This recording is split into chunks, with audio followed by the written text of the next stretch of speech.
Rizani masih menyempatkan hadir di tengah-tengah kesibukan dia hari ini. Siap, ya. Membahas mengenai tema kita hari ini adalah harga singkong yang memang baru-baru ini memang menjadi topik perbincangan yang hangat diperbincangkan karena memang mengalami penurunan harga yang cukup drastis. Mungkin saya ke Pak Rizani sendiri terlebih dahulu, bagaimana Pak saat ini perkembangan harga singkong di wilayah Lampung, Pak? Harga singkong saat ini ada di beberapa pabrik itu harganya 1.020 dengan potongan 20%. Nah, kemudian ada juga pabrik yang 1.100 potongan 15. Ada juga yang harga 1.400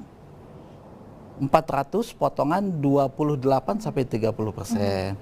Nah, jadi itu baru potongan di pabrik. Ini belum kita hitung transportasi, belum kita hitung biaya panen atau buat kuli gitu. Oke, ini potongannya itu potongan pajak atau seperti apa nih Pak? Nah, itu potongan persentase. Nah, misal kalau yang dipotong 25%, kita ada kebun 1 hektar, jadi 1/4 hektar sudah milik perusahaan.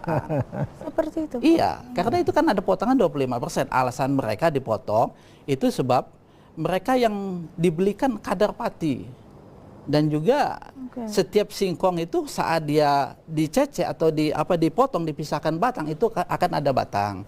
Kemudian dihitung juga batangnya Pak ya? Kemudian saat dia muat, karena singkong itu ditanam di tanah, dia ada kandungan tanah. Nah, itulah yang menyebabkan ada potongan persentase itu tadi. Itu alasan dari pabrik.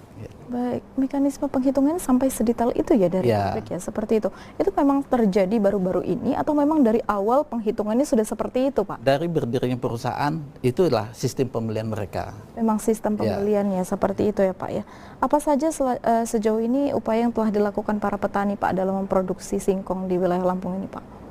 Yang dilakukan yang pertama, karena harga saat ini bisa dikatakan rugi, yang meningkatkan hasil tonase per hektarnya mereka. Tonase itu seperti apa Pak? Nah, misal kita punya lokasi 1 hektar. 1 hektar tadinya dia menghasilkan 20 ton, masyarakat berupaya bisa bagaimana supaya menghasilkan 25 ton atau sampai dengan 30 ton. Sebab seperti yang saya katakan di awal tadi, kalau di harganya lebih kurang 1.020 dengan potongan 20%, dipotong ongkos mobil itu 90, kemudian dipotong lagi ongkos panen 90.